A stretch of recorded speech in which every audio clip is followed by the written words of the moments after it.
Henrique Giorgetti mandou R$ 25.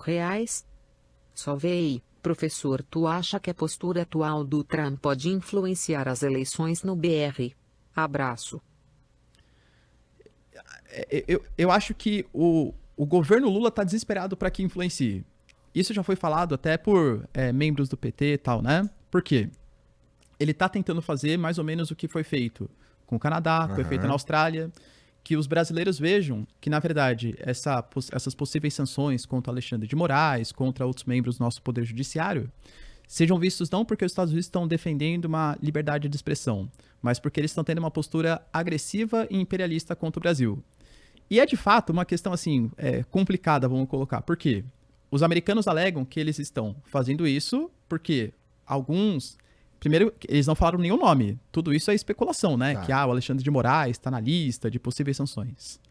Mas os Estados Unidos alegam que, na verdade, é porque algumas autoridades da América do Sul e da Europa, não citaram quais, algumas autoridades estão cerceando a liberdade de expressão de empresas americanas e também de cidadãos ou de estrangeiros que moram nos Estados Unidos ou de cidadãos que já ganharam a cidadania americana já, né? E isso não pode acontecer. Então vão ser aplicadas sanções contra essas pessoas. O que o Brasil alega? Que, na verdade, então beleza, acha que a gente está sendo muito restritivo em relação à punição de conteúdo, retirar conteúdo do ar? Não é os Estados Unidos que têm que definir isso. Porque são empresas que estão sediadas no Brasil, portanto tem que respeitar as políticas do Brasil. Então, se a sociedade brasileira acha que realmente tá uma censura muito grande, que pressione os senadores e deputados para que os nossos senadores e deputados criem legislações que impeçam que retire esses materiais do ar, assim. Bom, tem a ver com soberania nacional também. Exatamente, né? Com a soberania nacional. Então, o governo brasileiro está tentando vender isso. Que, na verdade, essa guerra dos Estados Unidos é um atentado à soberania brasileira. Por isso que o próprio Lula falou. Se de fato for identificado, é porque por enquanto não tivemos nomes, mas se de fato for identificado que tem algum tipo de sanção contra uma autoridade brasileira, não vai ser levado que é um ataque àquela pessoa, mas sim à instituição STF, a instituição Suprema Corte. Ele até deu exemplo da Venezuela. Falou assim, por exemplo, eu não concordei, por exemplo, com a Venezuela e com a questão das atas eleitorais venezuelanas. Mas a Suprema Corte deliberou que, beleza, as eleições foram legítimas. Eu não posso questionar uma decisão da Suprema Corte porque é uma questão de soberania nacional. No caso do Brasil, os Estados Unidos não podem questionar decisões da Suprema Corte nossa. Quem tem que questionar isso é o nosso poder político. Então, se de fato forem confirmadas essas sanções, eu acho que o governo Lula vai tentar utilizar isso. Até porque a popularidade dele não está muito boa. Verdade. E ele vai querer dar uma cartada ali, né? Não, soberania, o Eduardo Bolsonaro está agindo contra os interesses nacionais, está querendo destruir a democracia local, está querendo que os Estados Unidos façam sanções contra o Brasil. Então acho que sim, acho que ele pode usar isso como uma cartada no jogo político, sim. E como a gente já viu funcionando nos outros países, é possível que funcione aqui também. Será, Igor? Não sei. Aí, não sei. Eu não sei não, viu? Porque eu vejo num cenário tão polarizado como está o Brasil, eu acho que tem muita gente, inclusive, que vai defender essas medidas. Porra, eu também acho. Eu também acho. No fim das contas aqui, vai ter uma galera que vai estar soltando fogos. Na verdade, especialmente, tenho certeza que tem uma galera que vai ficar feliz, especialmente se estiver atacando o STF. Exato. Né? Que o STF é o alvo de boa parte da população brasileira aqui também, né? Já por si só, né? E eu acho, Igor, que você pode questionar as ações do STF sem concordar com as medidas que os Estados Unidos estão tomando. Que é basicamente, né? Pô, beleza, então o STF está abusando demais? Vamos pressionar os senadores para que tenha, sei lá, a CPI da Lava Toga. O grande problema é que esse bonde já foi, né, cara? E teve lá... E o Flávio Bolsonaro, inclusive, foi contra a CPI da Lava Toga. Ele falou, ele se defendeu dizendo que, pô, a quem interessa uma crise agora, que não sei o quê.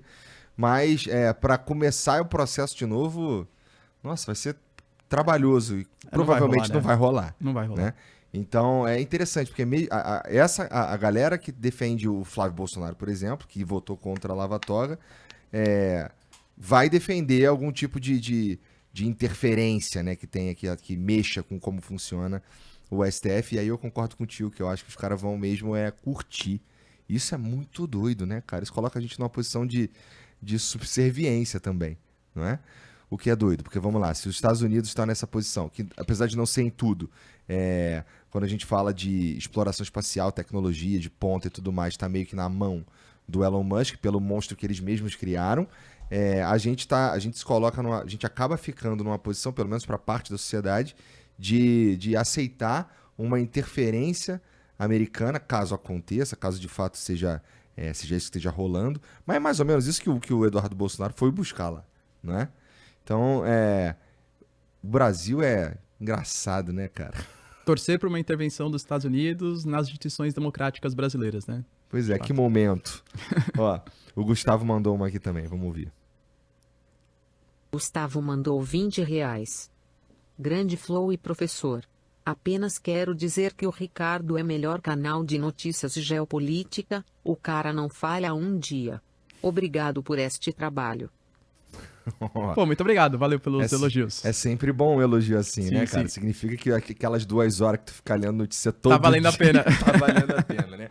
E tu tava falando aqui antes da gente começar, que tu lê vários veículos internacionais, entre eles uns que são estatais, né? Como o da Rússia. Quais são os nomes lá da Rússia? Tem a Sputnik, que não é exatamente estatal, Uhum. mas tem uma influência do Estado, e tem a agência TASS. A agência TASS, de fato, é uma agência de notícia com influência nítida do Estado russo. Lá dos Estados Unidos, lá é um pouco mais tranquilo nesse sentido. Assim, que não é estatal, não, né? Mas, por exemplo, você pega o Washington Post. O Washington Post, vai falar que é tranquilo, o Washington Post sempre foi tradicionalmente contrário, por exemplo, aos republicanos.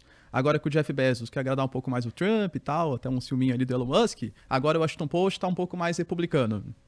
Não é uma interferência direta do Estado, mas também é Isso é uma um ponto interessante, tentativa cara. de agradar, né? Isso, a gente já, assim, existe o Elon Musk, existe a SpaceX e a tecnologia e a grana que foi colocada ali, né?